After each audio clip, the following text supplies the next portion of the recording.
We are Nahid, we are Asif, we are Sarjis, we are Hasnat, এসবগুলো বলে এখন আর ফায়দা নেই, বুঝছেন? আপনাদের অন্তর নোংরা হয়ে গেছে।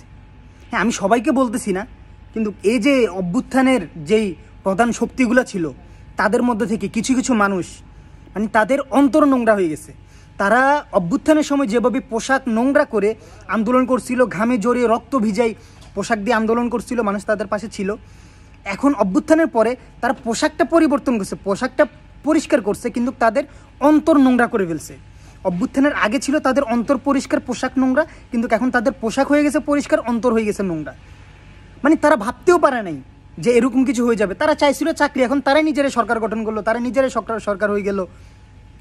আপনাদেরকে রেসপেক্ট করি, সম্মান করে আপনাদের পক্ষে কথা বলি শুধুমাত্র অভ্যুত্থানের শক্তি আপনারা সামনের সারিতে ছিলেন, নিজের জীবনকে ঝুঁকির মুখে রেখে আপনারা আমাদেরকে রাস্তা দেখাইছেন। আপনাদের পিছে আমরা স্লোগান দিছি, আপনাদের মাধ্যমেই আমরা এই স্বাধীনতা অর্জন করতে পারছি, হাসিনাকে তাড়াইতে পারছি। কিন্তু তাই বলে এটা না যে আপনাদের প্রতিটা অন্যায়কে মেনে নিব, আপনাদের জাস্ট একটা ভালোর কারণে আপনাদের প্রত্যেকটা অন্যায়কে মেনে নিব, এটা কিন্তু কোনোভাবে হইতে পারে না।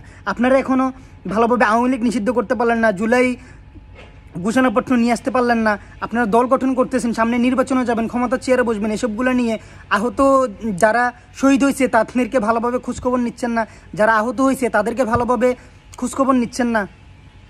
মানে ক্ষমতার চেয়ারে বসার জন্য ওই আওয়ামী লীগ বিএনপি যেভাবে ক্ষমতার চেয়ারে বসার জন্য পাগলামি শুরু করছে, লাফালাফি শুরু করছে, ঠিক এনসিপিও সেম একই কাজটাই করতেছে। শুধুমাত্র ক্ষমতার চেয়ারে বসার জন্য তারা লাফালাফি পাগলামি শুরু করে দিচ্ছে।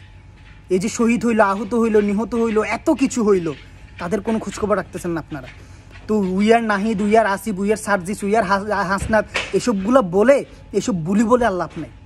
কাজ করেন, কাজ করে দেখেন, আপনাদের পাশে আমরা ছিলাম, আছি, থাকবো, যদি আপনারা দেখাইতে পারেন।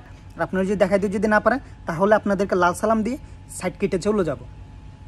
অভ্যুত্থান আমরা আবার করব, সমস্যা নাই। যদি আপনারা যদি ওরকম স্বৈরাচার হয়ে উঠার চেষ্টা করেন, আর যদি আপনারা যদি আমাদের মতো জুলাই আকাঙ্ক্ষাকে ধারণ করে বাস্তবায়ন করে কাজ করেন, তাহলে আপনাদের সাথে আছি আমরা।